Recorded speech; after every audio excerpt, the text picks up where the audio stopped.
Ang pagkakasala ng tao. Ikatlong kabanata.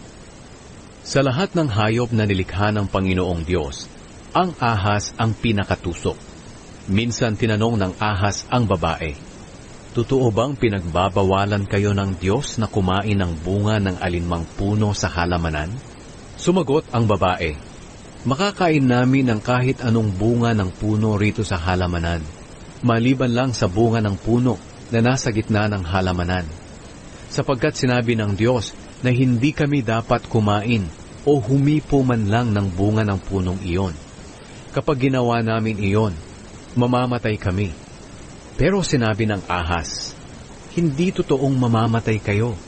Sinabi iyan ng Diyos dahil alam niya na kapag kumain kayo ng bungang iyon, mabubuksan ang mga isip ninyo at magiging katulad niya kayo na nakakaalam kung ano ang mabuti at masama. Nang pinagmasdan ng babae ang puno, napakaganda nitong tingnan, at ang bunga ay parang masarap kainin.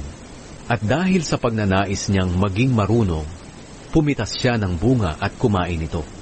Binigyan din niya ang kanyang asawa na kasama niya, at kinain din ito. Pagkatapos nilang kumain, nalaman nila kung ano ang mabuti at ang masama, at napansin nila na hubad pala sila. Kaya pinagtagni-tagni nila ang mga dahon ng puno ng igos para ipantakip sa kanilang katawan. Pagdating ng hapon, narinig nila na lumalakad ang Panginoong Diyos sa halamanan. Kaya nagtago sila sa mga puno doon. Pero tinawag ng Panginoong Diyos ang lalaki. "Nasaan ka?" Sumagot ang lalaki, "Narinig ko po kayo sa halamanan, kaya nagtago ako. Natatakot po ako dahil hubad ako." Nagtanong ang Panginoong Diyos, "Sino ang nagsabi sa iyo na hubad ka? Kumain ka ba ng bunga ng punong kahoy na sinabi ko sa iyo na huwag ninyong kakainin?" Sumagot ang lalaki, "Ang babae po kasi na ibinigay niyo sa akin ay binigyan ako ng bunga ng punong kahoy na iyon at kinain ko." Tinanong ng Panginoong Diyos ang babae, "Bakit mo ginawa iyon?" Sumagot ang babae, "Nilinlang po kasi ako ng ahas, kaya kumain po ako." Pinarusahan sila ng Diyos. Kaya sinabi ng Panginoong Diyos sa ahas, "Dahil sa ginawa mong ito, parurusahan kita. Sa lahat ng hayop, ikaw lang ang makakaranas ng sumpang ito.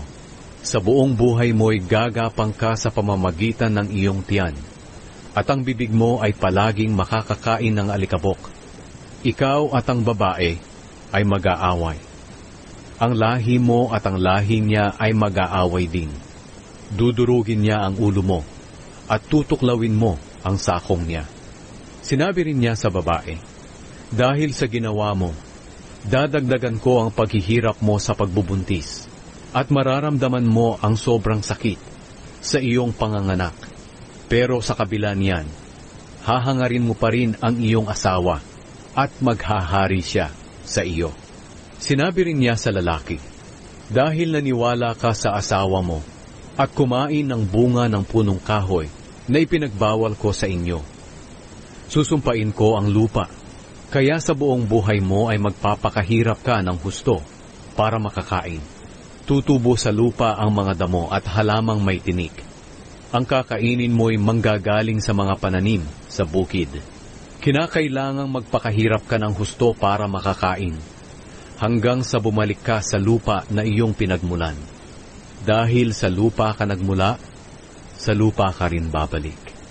Pinangalanan ni Adan ang asawa niya na Eva, dahil siya ang magiging ina ng lahat ng tao. Pagkatapos, gumawa ang Panginoong Diyos ng damit mula sa balat ng hayop para kay Adan at sa asawa nito. Pinaalis ng Diyos sina Adan at Eva sa halamanan ng Eden.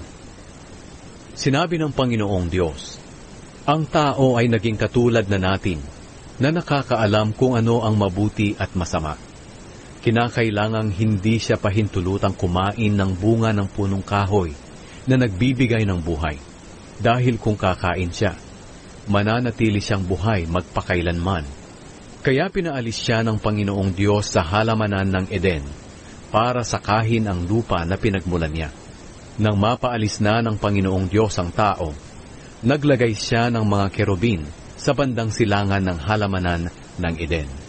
At naglagay din siya ng espada na naglalagablab at umiikot para walang makalapit sa puno na nagbibigay ng buhay.